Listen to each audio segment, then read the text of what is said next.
Assalamualaikum warahmatullahi wabarakatuh. Ketemu kembali bersama saya Gusman. Alhamdulillah, syukurillah, nikmatillah. Di kesempatan pagi hari ini saya akan mereview sebuah pusaka. Pusaka ini sangat sepuh, dan pusaka ini mungkin kalau nggak salah dari era Singosari ya. Itu katanya para ahli pusaka sih itu era Singosari.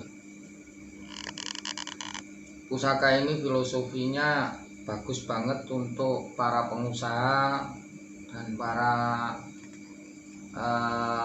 wirausaha yang sukses biasanya gitu, atau yang ingin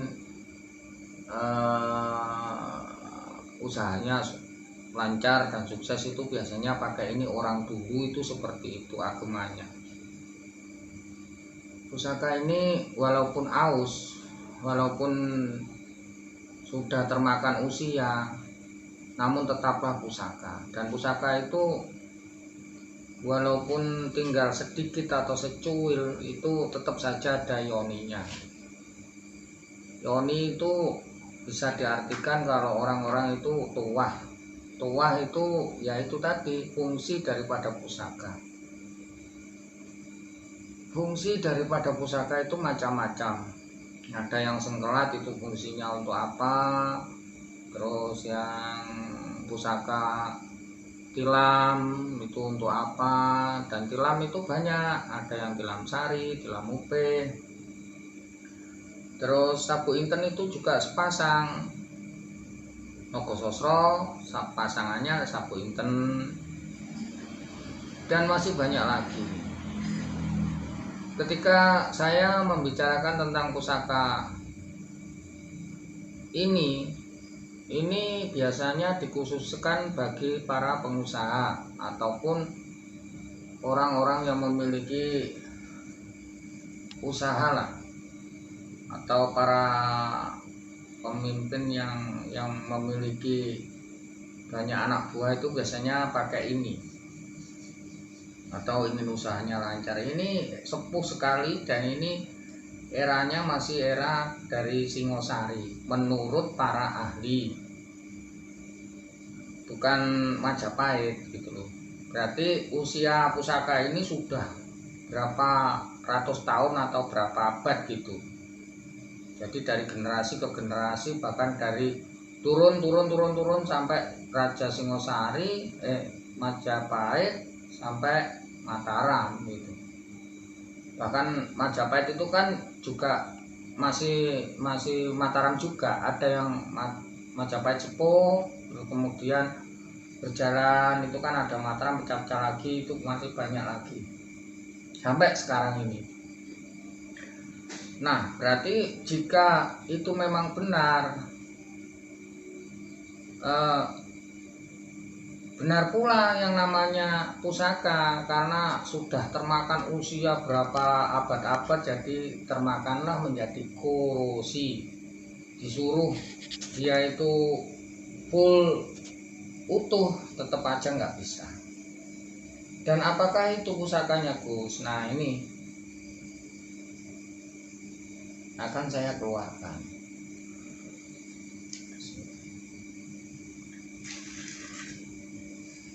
Inilah pusakanya. Walaupun dia itu korosi ya, tapi sisi winiknya itu masih ada. Dan ini segini. Inilah yang dinamakan jalak sangu tumpeng. Ya sudah, kalau mengerti jalak sangu tumpeng ya itulah. Dan ini korosi karena termakan waktu, termakan usia, tapi masihlah bagus untuk dimiliki. Ini yang dinamakan jalak sangu tumpeng versi Majapahit. Ada yang bilang begitu, Singosari ada yang bilang begitu, karena dilihat dari sini, dari ininya juga, dari sepuhnya tempaannya ini, tempaan bilah pusaka ini gitu loh. Dan ini betul-betul sepuh. Ini jalak sangu tumpeng versi sepuh ya. Bahkan ini sudah termakan korosi ini. Ini yang dinamakan jalak sangu tumpeng. Walaupun dia itu sudah putus atau sudah banyak korosi, tapi ini tetap saja punya yoni. Karena yoni dari di pusaka itu, walaupun dia tinggal secuil, itu tetap saja ada yoninya. Karena orang dahulu, para leluhur kita dahulu membuat sebuah pusaka itu pasti ada filosofinya, ada tujuannya, gitu loh. Pastilah ada tujuannya, dan tujuan itu tidaklah jelek, tujuannya tetap bagus. Itu kenapa saya bilang bagus, ya nggak mungkin kalau para leluhur kita itu membuat sebuah pusaka itu dengan tujuan jelek, itu tidaklah mungkin. Pasti itu tujuannya tetap untuk kebaikan. Filosofinya tentang pusaka yang dinamakan jalak sangu tumpeng itu pas bagi para pengusaha, para orang-orang yang memiliki jabatan tinggi, bahkan yang memiliki anak buah banyak. Itu biasanya itu harus megang ini. Para pedagang juga, para pengusaha itu banyak yang mencari jalak sangu tumpeng. Kalau saya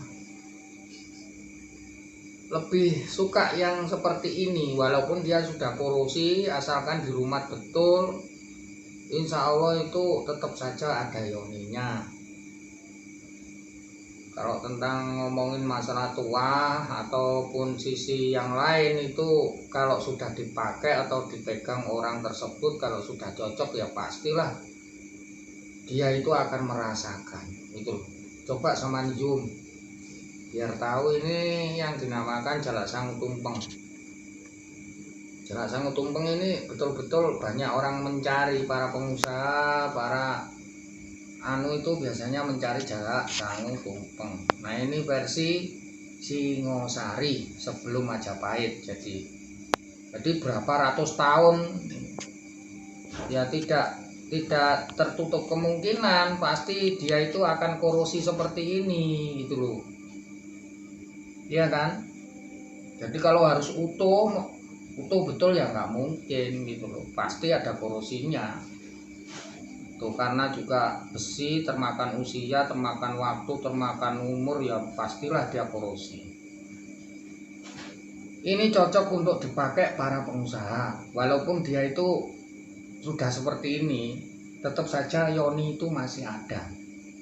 Sekali lagi, pusaka walaupun tinggal secuil, itu tetap saja ada yoninya.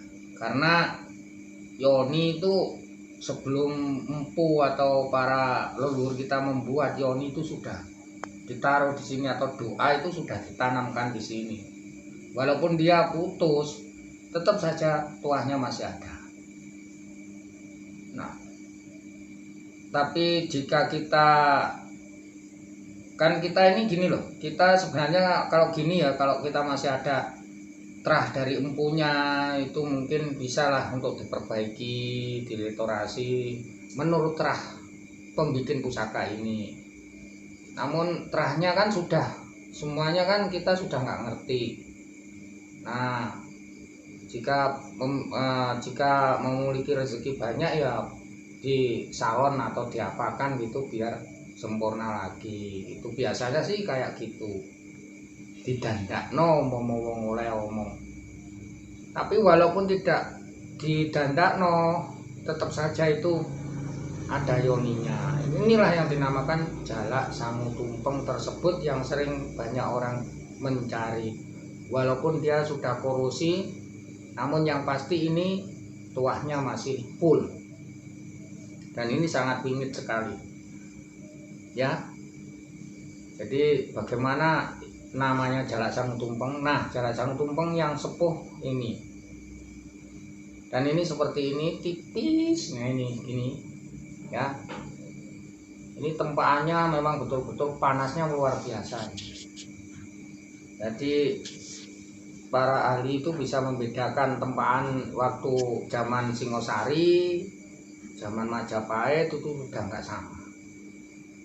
Udah, matur nuwun, nanti saya ngomong panjang lebar kurang bagus. yang terpenting inilah yang dinamakan jalak sangu tumpeng yang biasanya banyak orang mencari, dan ini cocok untuk dipakai para pengusaha dan para pedagang, itu biasanya banyak yang mencari ini, atau sebagai seorang pejabat juga bagus. Ini yang dinamakan jalak sangu tumpeng tersebut.